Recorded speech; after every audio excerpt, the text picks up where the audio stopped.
Just to continue to build on this line, if you could just, obviously people around the country are looking at our own economic struggles here at home. They see our commitments abroad, both in treasure and in lives and in blood and people coming back wounded and so forth.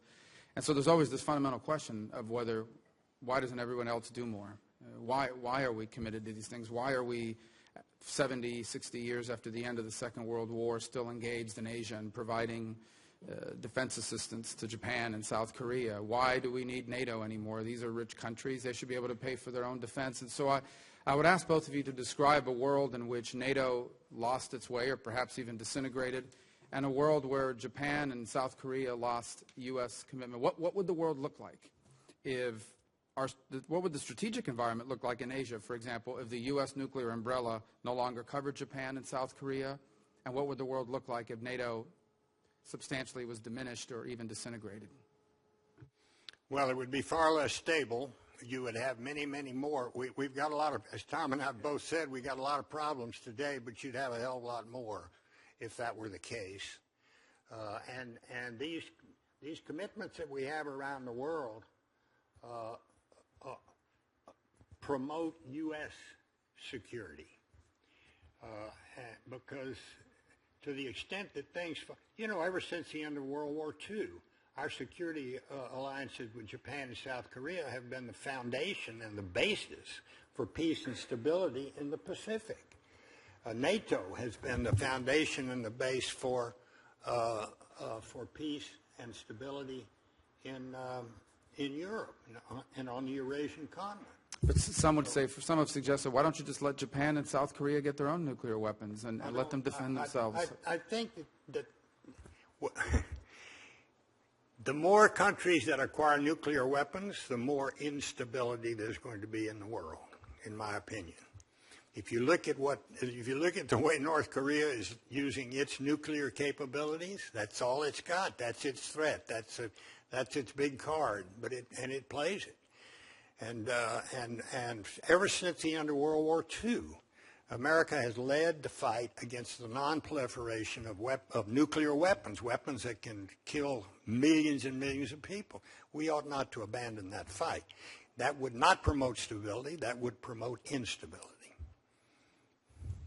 Senator Rubio, this is a really important thought experiment, right, and an analytical exercise, I think, is to think about what would happen if, in fact, that these norms and institutions and United States-led operations weren't there, right? In Asia, I think, as Secretary Baker said, for 70 years, we've invested in a platform in Asia on which Asia's prosperity and economic development has been built. And if you do the thought experiment, do you really see over the last three-quarters of a century the spread of democracy in Asia? Would you have seen that prosperity in Asia? And I think absent that, you would have seen a proliferation of nuclear weapons in Asia, absent the United States' presence and absent the United States' reassurance to those countries and the building the platform on which the social and economic development has been built. And NATO is another example of this, of course. It's been tremendously successful. We sit here today and we take for granted, it's in some ways a memory problem. We take for granted that Europe is stable, peaceful, and prosperous. That's not the history of Europe. Absent of the kinds of institutions that were put in place, and it should never be taken for granted that these are permanent situations, absent really tending to them on a constant basis. So I think the thought experiment you ask us to do is a really important one, and I think the outcomes are clear. Yeah, it's not just a thought experiment; it's actually been proposed. But let me just talk about but for purposes of this committee, it's a thought experiment. Just to be clear, I don't support doing that. I just want to revisit this Libya-Syria situation for a moment, because I think it's sometimes misconstrued. We didn't start the uprising in Libya, and we didn't start the uprising in Syria. The Syrian people stood up against Assad, actually peacefully at the beginning, and then were met with violence. And the people of Libya stood up to Muammar Gaddafi. And I think there's a very compelling argument to be made that in both cases, neither one of those leaders were going to be able to hold on to power in the long term unless they did what Gaddafi was going to do and Assad is doing now, and that is massacre people in order to hold on to power.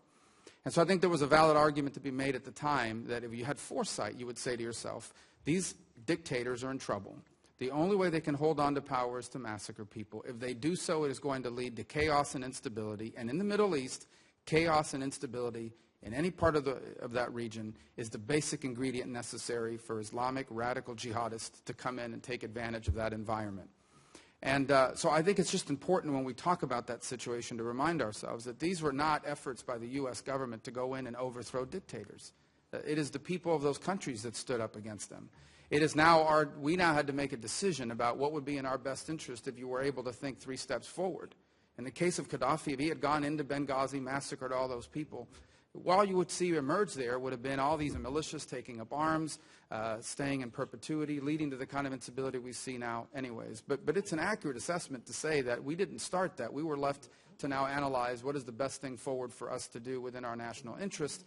And I made the argument at the time, and continue to stand by those arguments, that it was in our national interest to ensure that whatever resistance there was to those dictators would be made up of people more stable whom we could work with, because in the absence of those sorts of elements, that vacuum would be filled by the radical elements that have now filled those vacuums in the absence of our leadership.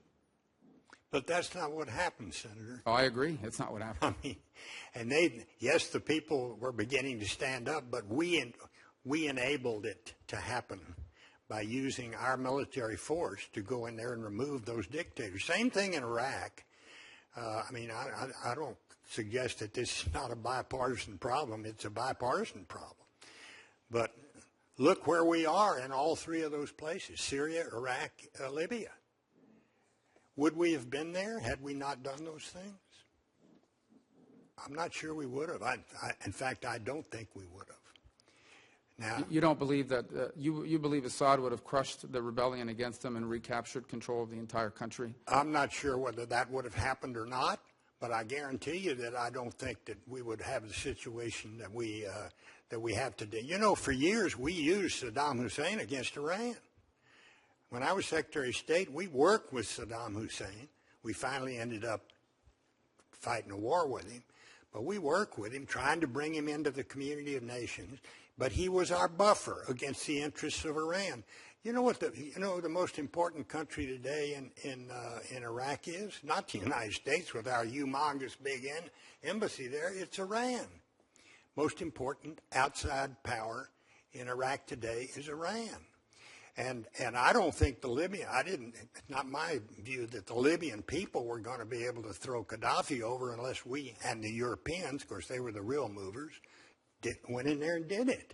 Sure, but you would have had a protracted conflict within that country that would have served as a magnet for radical jihadists to come in and do what they're doing now. Well, more of a magnet than what we got now with a failed state? Sure, but the same. And that's the point. We should have empowered elements there potentially to provide some level of stability after the fact. That obviously didn't happen. We should have. We started the conflict. We didn't follow through. It left the vacuum. The vacuum's now been filled by ISIS in the northern part of the country. The same is true now in Syria. We should have done that in all 3 of the places. We agree. Thank you.